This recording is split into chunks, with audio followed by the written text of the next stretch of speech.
Tommy Jones can bring it. He can throw it hard. He's got a lot of revs. And again, the theme of this show, power, and he's got all that.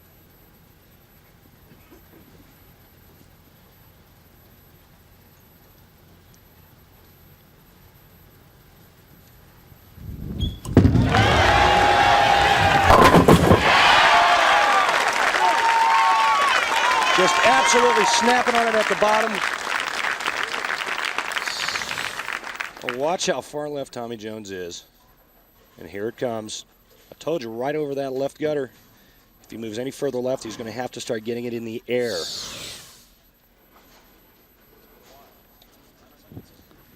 Been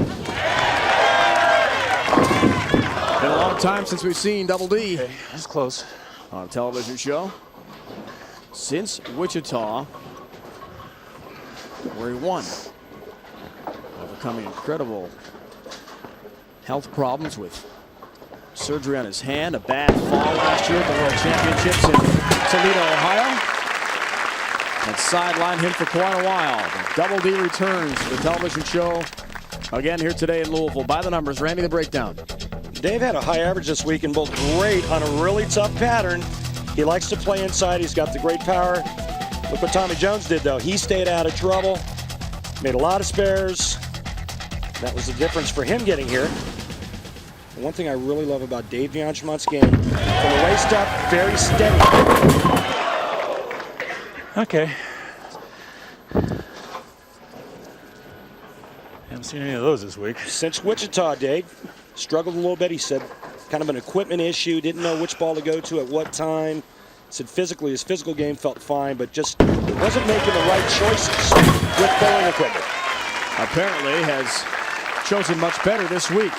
Picks up the 10-pin at his mark. Big Cleveland Browns and Indians fan. His entire life near the Cleveland, Ohio, Middleburg Heights. This is Tommy Jones, Greenville, South Carolina. And in that state, Palmetto State, you either like Clemson or you like USC. He's a Gamecock guy. No debate about that. Lots of power. 9-pin. When you play as deep as Tommy Jones is playing, and you're on the right lane, there's a ball return that you have to deal with because the ball return sits on the approach. Tommy Jones is standing in front of the ball return, modifying his approach, went from 5 steps to 3 steps to get deep enough on that lane. Looks to jack up the single pin conversion spare number. As the 10th best average on tour. Shows us why, picks up his mark.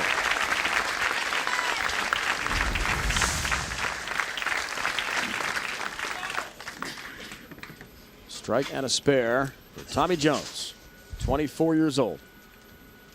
We've had 6 new champions. We see his march into the TV show day.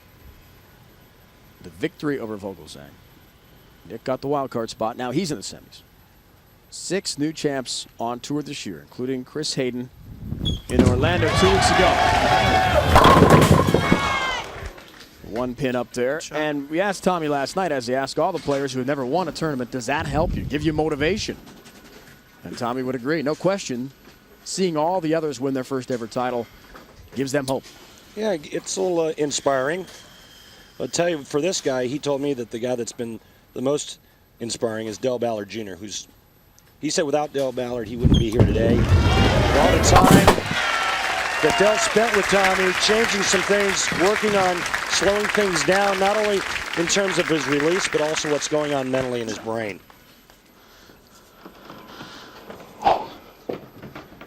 All even. D'Angemont's 3rd frame. Hoping for a 7th career title. We show it to you at ESPN. All 10 down for him. It was really nice to see Dave D'Angemont come back from that terrible injury, winning the first tournament of the year in Wichita. Had that blood flow problem going to the bone, where the bone was actually dying. They corrected that. Dave worked really hard on his game, got back to where he is now, wins the first tournament of the year, back again on the telecast today. 4th frame. Strike here, he's up 10. Looks for a double. A little high, and the 6-10 up. Oh, let it go, Dave. We've talked about it before. On a tough pattern, you got to let the ball go. You can't grab it or pinch it at the bottom of the swing. That gets the ball to do this. Look at those eyes staring at the target. Picks up his mark. He avoided surgery on that bone in his hand you mentioned for 4 years, but eventually just couldn't put it off because of the damage it was doing and the blood flow issues. Second TV show of the year for Tommy Jones, last year's Rookie of the Year. He's 0-2 lifetime on TV with a 207 average, so he's got some room for improvement there. Under the bright lights on TV day. Through the nose. See, and that's the problem. He starts in front of the bar return, actually has to start moving the ball first before his feet start to go. Three-step approach, and the one thing that is hard to do when you're standing in front of the ball return is throw it hard. You just don't have the momentum going to the foul line.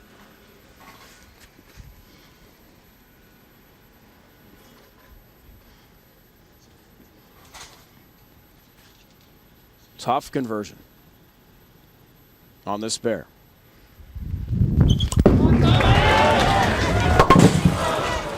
Leaves 3.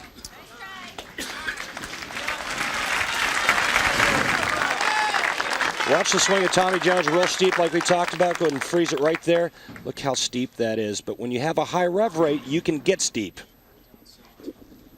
And Dave DeAntremont, freeze it right there. Again, high backswing, another power player, another high rev rate player. One thing they both have in common, they both post shots. They get to the foul line real solid.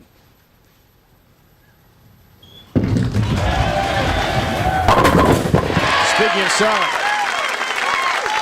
perfect ball in the pocket on lane 15 for Jones. He's got more room on that lane in terms of approach, so he can get his body going a little bit faster and doesn't have to pull down with the arm swing. A little bit easier for him to make better shots on the left lane.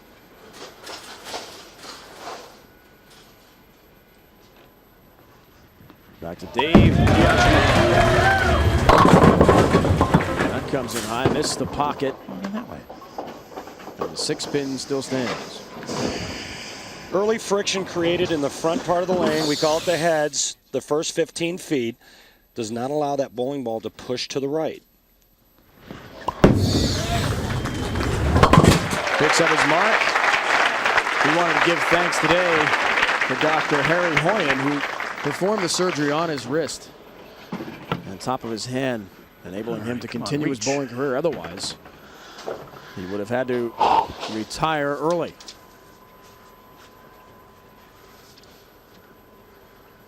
Now he hurt his knee and ankle in a fall at a hotel down some stairs in Toledo at the World Championships. Hasn't been an easy go for him over the last 18 months or so.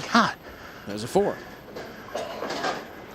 See, and those of you watching at home are wondering, well, why don't they just throw the ball a little bit further to the right? Well, the problem is with this pattern, if you get it outside the track area, and the track area being about the 9th board to the 12th board on the right side, if you get it right of there, the ball's going to hang. Picks up his mark. He began the season a tremendous start by winning in Wichita. Now the second to last event of the year. He'd like to win again in Louisville, Kentucky. Jones stands in the way.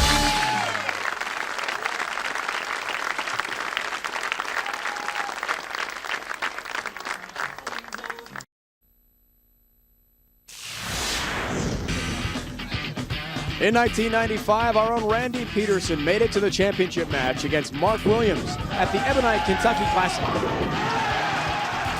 Impressively, in 42 games that week, Randy averaged .222, had a field best 19-4-1 match play record, and led the event by 278 pins. He'd go on to beat Mark Williams by over 40 pins and earn his 11th PBA title. Hello and welcome back to Executive Strike and Spare Range in Louisville, Kentucky. And even back in 1995, Dave Ryan, we were playing the deep inside line here. Well, from old school to new school, Tommy Jones on our Dexter approach. Tommy Jones, a prototypical power player. Look at the height of the backswing. Steep, but he's got a high rev rate because the elbow bending, and the cupped wrist.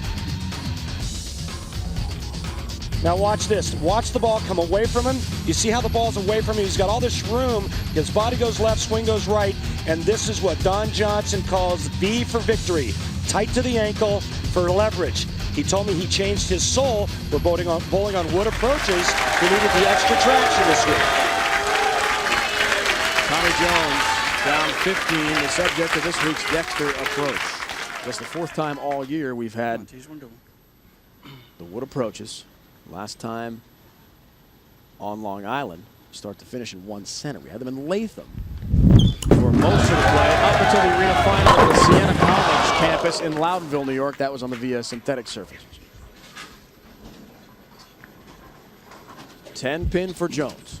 And a great shot on the right lane for Tommy, who was on a strike. Both players having problems getting to the pocket, and then when they do, the carry's terrible.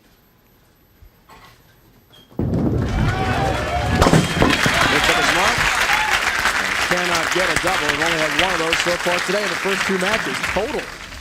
PBA World Championship next week here on ESPN. 12:30 Eastern Time. It wraps up our entire 2002-2003 PBA season. Record amount of money on the line, and these 8 bowlers are locked in. From Walter Ray to Danny Wiseman, a spot into the Super 16. They bypass all qualifying and get directly there. And I can tell you from the other 280 or so, the rest of us that have to qualify, those top 8 guys all have bullseyes on their backs. Means a great deal both for them and for the other bowlers. Great point, Randy. That was much better than the last one. I sure like that, did Tommy Jones. Yeah, and he was being sarcastic too, because the one before that was just as good. Strikes in the 7th. DeAntremont works on a spare here, up 15 pins. 7th frame. Through the nose, 6-10. That ball just will not go down the lane. Dave's throwing a very high friction bowling ball, and this ball checks early, does not move right on him.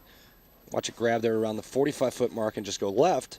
He's got to go either deeper with his feet or change balls and go to something that's a little less aggressive. So kind of a grind here for each. No one can get going with any sort of consistency in terms of strikes. And we talked about just one double so far. That's it. To get here, Brad Angelo will win, it appears, the PBA Rookie of the Year honor. That was the best of 7 round of 32 all the way through his win over Mike Edwards. 3-0 round of 8 here last night in Louisville.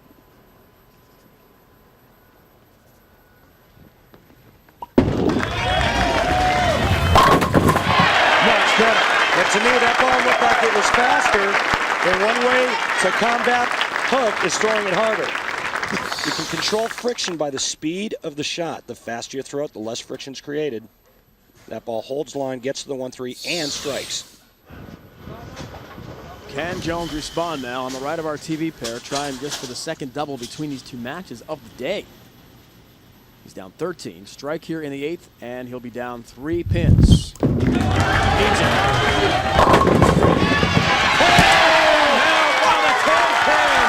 It's the leaner for the second double of the day. He gets the leaner. Watch the 6-pin go into the lays in the channel, and the head of the 6-pin just leans on the 10. Get out of there.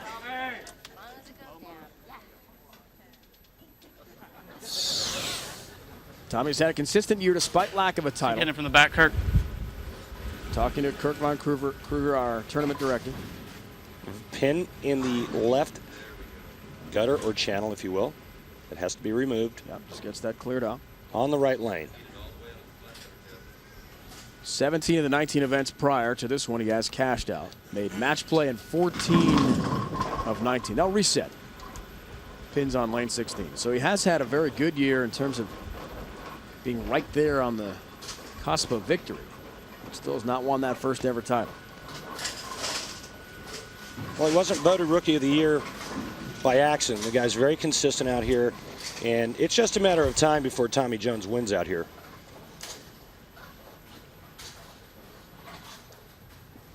He told us last night he realizes from his first 2 TV experiences how much the lights on TV day can wreak havoc with the audience. So it takes adjustments. and he's making the proper adjustments now. Well, he's using his power and his strength to his advantage by getting the ball to come a little bit lighter in the pocket. First three-bagger of the day between our two matches.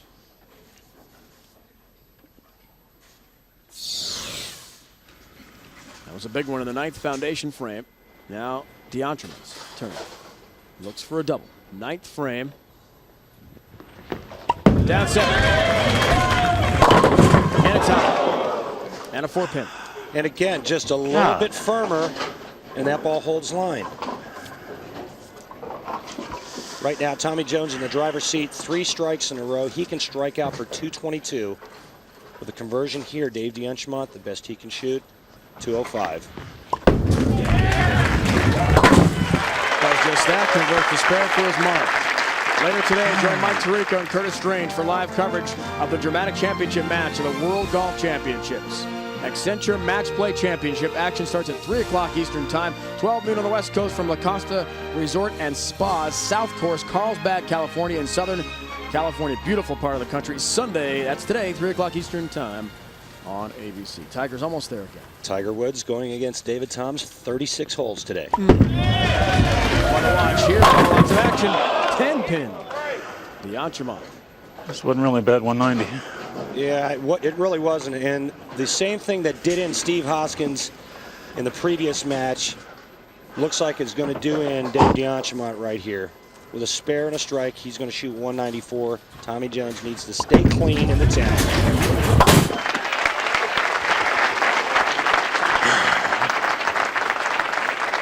Dave told us last night he loves oil pattern C, really his wheelhouse pattern, enabling the power game to really work full tilt for him. But a break here, a break there, despite throwing some good balls. And he will not advance off to the final, it appears. Trip 4-pin late. Called the fill ball. Yeah, you hear Dave DeAntremont say it's called the fill ball, and what that means is the fill shot, which doesn't matter. A lot of times you always strike on the fill shot, especially when you've had bad carry for the entire game. That's all Tommy Jones needs now. Very interesting way Tommy puts his hand in the ball. It puts his thumb in first, kind of sideways, rotates his hand back around, puts his fingers in last.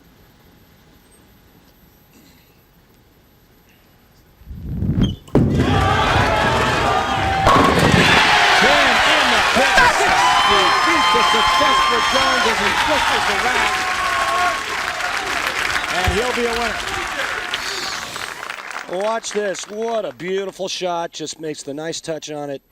And this ball ends up perfect. Best ball today I think we've seen in the first 2 matches. Flush in the pocket. Tommy just takes his spare ball out, throws the heat, the Odor Eaters ball. And I'm so happy that Tommy's with Odor Eaters, because if you've ever smelled Tommy's shoes, it's not good. That's all I need.